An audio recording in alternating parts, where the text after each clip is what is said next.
hindi na, sir, less. Well, if it's more, then if your records show it's more, and in the spirit of transparency, then you tell the truth, di ba? Based on your estimate, gaano karaming lumabas talaga?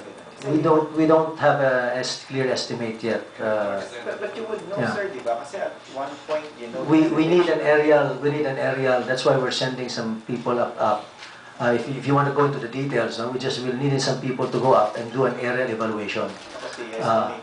Then we'll make a rough estimate, a survey. But right now, we don't have a. Do we have a rough estimate now? Yes, the actual aerial survey which where we engaged RASA survey. So the figures, the topographic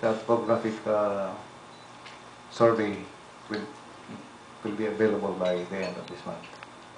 So that's the time we can come up with our own figures and compare those figures with.